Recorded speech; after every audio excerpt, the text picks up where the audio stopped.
They're a great bunch. So this is a day of remembrance of friends, fun, and challenges we've overcome. It's also a day for looking forward a bit. To help us do both, we have an opportunity to hear one more speech before you graduate.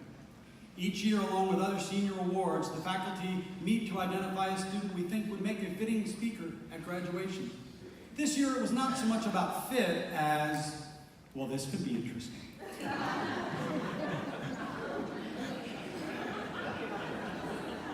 Today's speaker is a member of our Orlando Paeta Honor Society. He has earned a 3.72 GPA and enjoyed courses in comm ranging from storytelling to campaign design.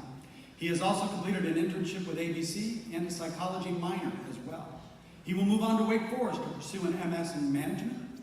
He has made the most of the internet as well, becoming both an ordained minister and a ranked influencer within his unique genre of chair-related social media.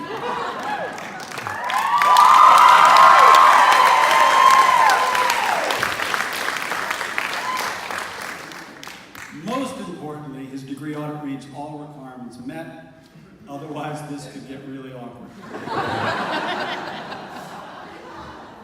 Please welcome candidate for graduation in communication studies, Alex Patton, to share his thoughts.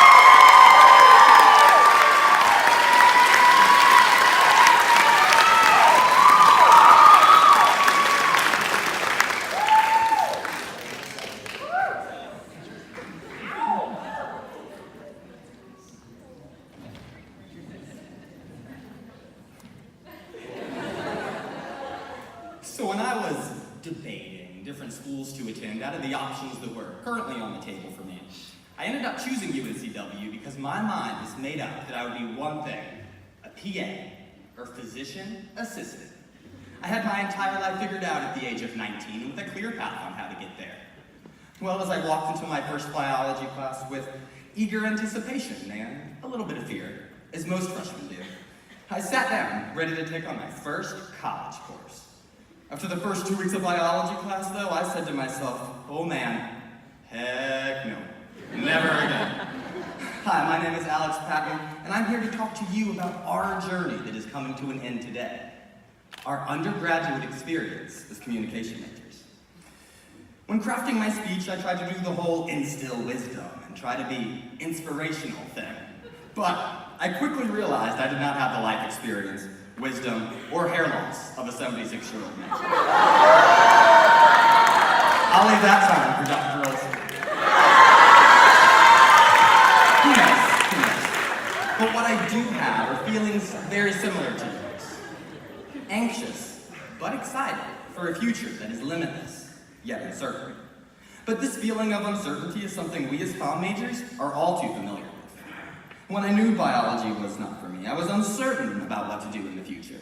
I talked to my advisor, and I guess he thought I'd walk the walk and talk the talk of a communication major, maybe due to the length of this conversation, because this was the path that was recommended for me. And guys, let's just be honest for a second. We all had no idea what on earth it even meant to major in communication. I thought, hey, a major specifically for talking. Perfect. That's one thing I'm way too good at. And no math? Whew, that's just an added bonus.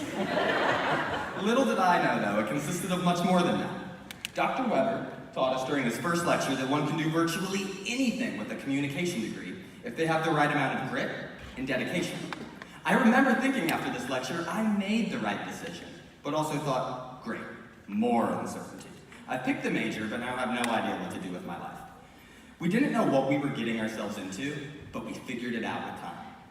As sophomore year started, we had to take the earliest, the most written, and the most talked about class in the communication department.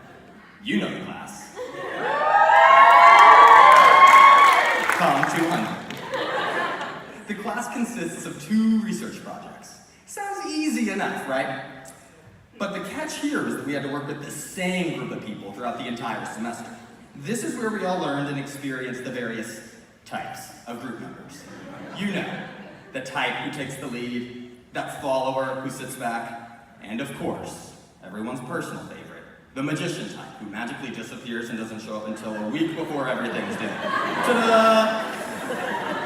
Little did I know at this time, this would just be the start of group projects, coordinating, late nights, scrambling until 4 a.m. the night before projects were due, and learning to communicate and deal with difficult people, all while getting a B or better anyway.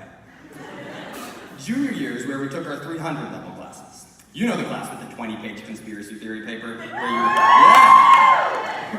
where you were sitting in the library till 4 a.m. wanting to rip your hair out, researching and figuring out that Alexa really is listening to all of us. This was the year, though, I realized how diverse communication really was. We were forging our own paths and finding where we truly belonged in the department. We could be journalists, consultants, event planners, or even a used car salesman. Most importantly, though, we found our people. You know, the ones who are in a majority of your same classes, the ones who force you to go to on-campus events with them, the ones that get your jokes or at least say they do, and the ones you text the night before asking, what's due? For me, my people are Andrew, Jamie, and Jay. I discovered and got close to these people during a hands-on learning experience through a communications study abroad trip over spring break. Seriously, guys, what other school can justify a departmental trip centered around the rhetoric of food? On this trip, though, I learned how omnipresent communication really was and how passionate our professors really are. Dr. Olson, his wife Rachel, boy did he marry up,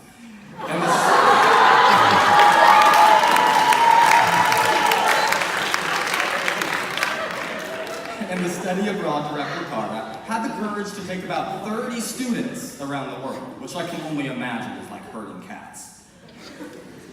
During this trip, though, they taught communication lessons through a variety of exotic ways, including having students make that authentic Italian food, exploring a variety of different cities, hearing lectures about the slow city movement, and yes, learn that professors really do have a fun side. Dr. O, karaoke bar, Backstreet Boys. Am I allowed to mention that? I already did. Then comes senior year. The year where we thought we would never figure it out.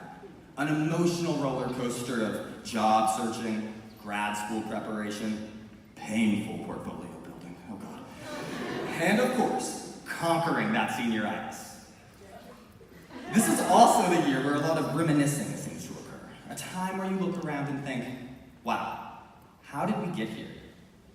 We've survived those annoying long borders on campus, learned to deal with sand in more places than one, and learned how to convince our roommates to live at the beach rather than right beside campus. Thanks, conflict management. Finally, senior year is a time where most of us realize that these last 4 years went all too fast, and where we wish time could slow down, just a little. Then one day it all clicks and comes together. We have the skills and confidence to adapt to anything that comes our way, and have learned through our capstone how to sell ourselves in an interview and take those next steps.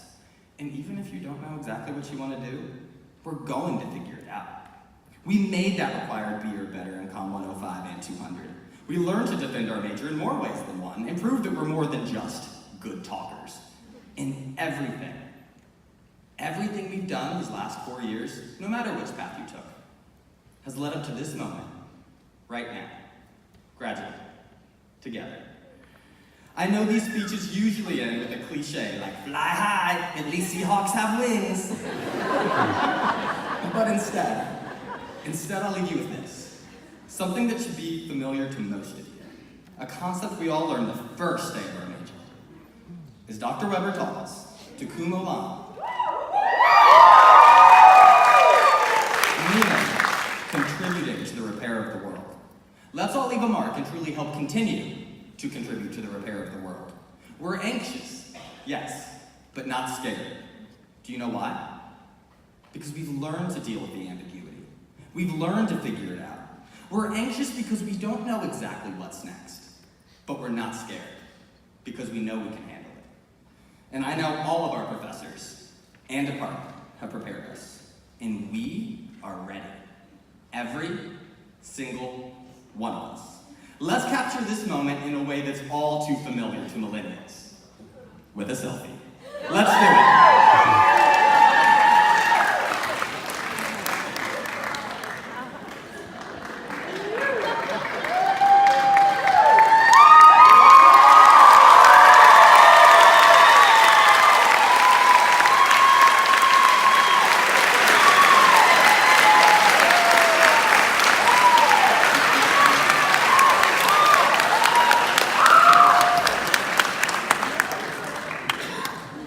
you, Alex Patton. I have never been prouder to be a chair of UNCW.